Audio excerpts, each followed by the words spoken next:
every story leaves a mark. Some are written in stone.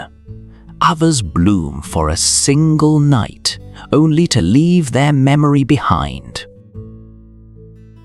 This is Simple Tales.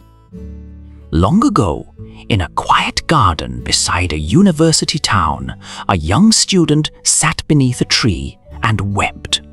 His books lay open around him.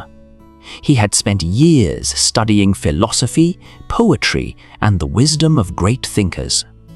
Yet, none of that knowledge could solve the problem before him. A grand ball was to be held the next evening. The girl he admired had promised to dance with him, but only on one condition. "If you bring me a red rose," she had said, "I will dance with you." The student searched every corner of his garden. He found white roses. He found yellow roses. But nowhere could he find a single red one. Without it, he believed, he would lose his chance at happiness. So he buried his face in his hands and wept. High in an oak tree nearby lived a nightingale. She was small and easily overlooked, but she loved music more than anything in the world. Each evening she sang of beauty, hope, and love. When she heard the student's sorrow, she listened carefully. At first she thought his grief must concern some great tragedy, yet all his tears were for a single rose. The other creatures of the garden found this amusing. A lizard laughed. A butterfly fluttered away. Even a daisy wondered why anyone would cry over a flower.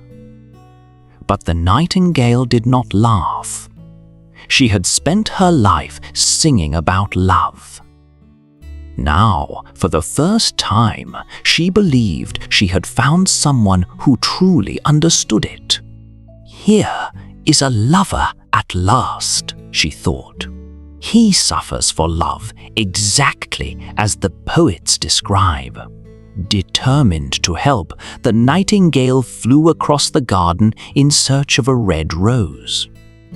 She first visited a rose tree growing near the center path.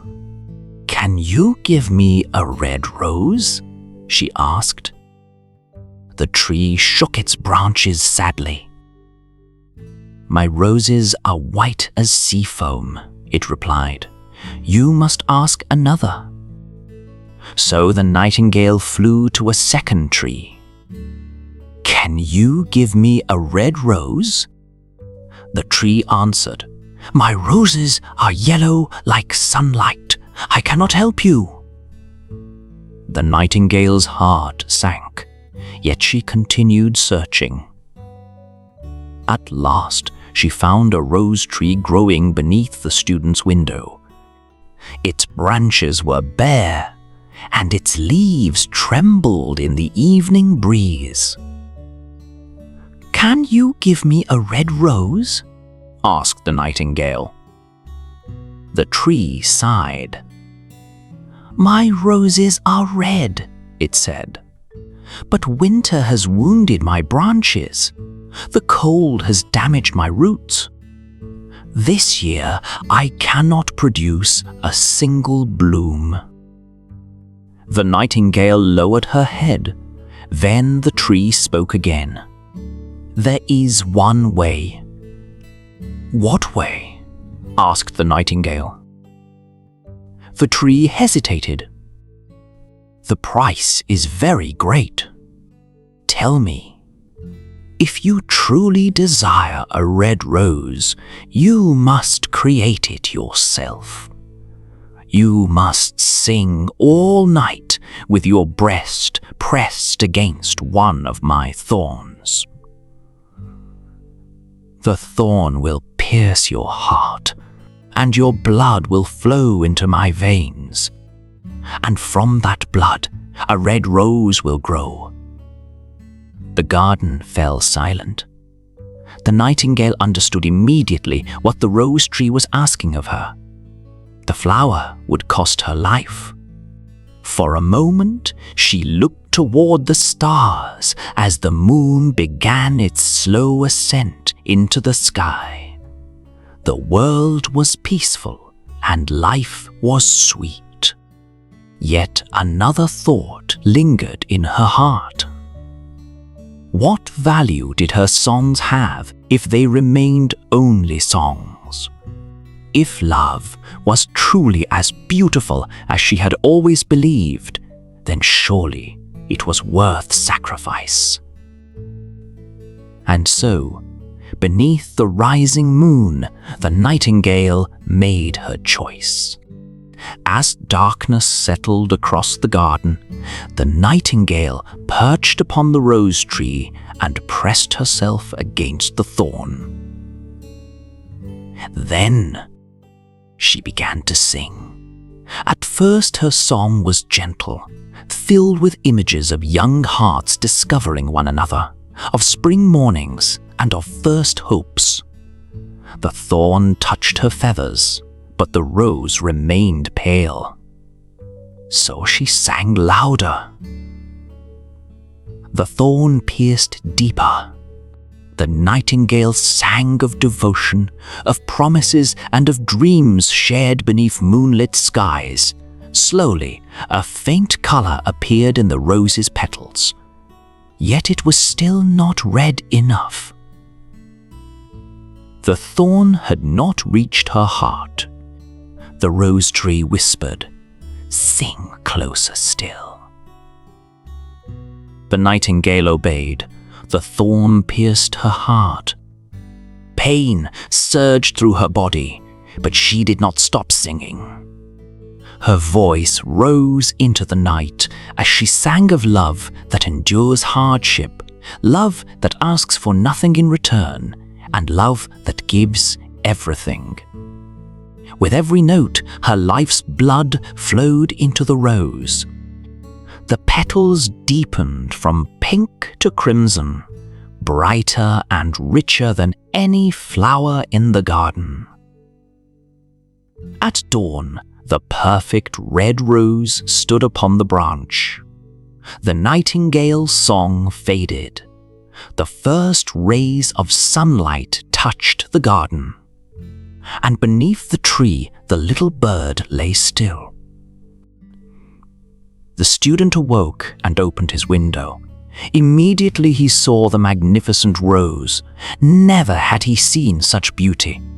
Certain that his happiness was now secure, he carefully plucked the flower and hurried to the house of the girl he admired.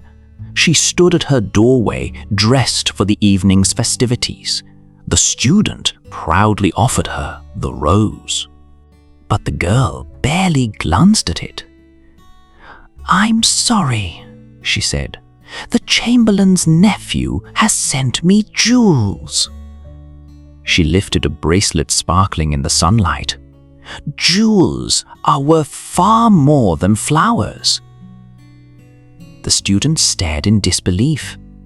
All his hopes collapsed in an instant. Angry and humiliated, he threw the rose into the street. A cart rolled past and crushed it beneath its wheels. The student returned home. "Love is foolish," he declared. "It serves no practical purpose."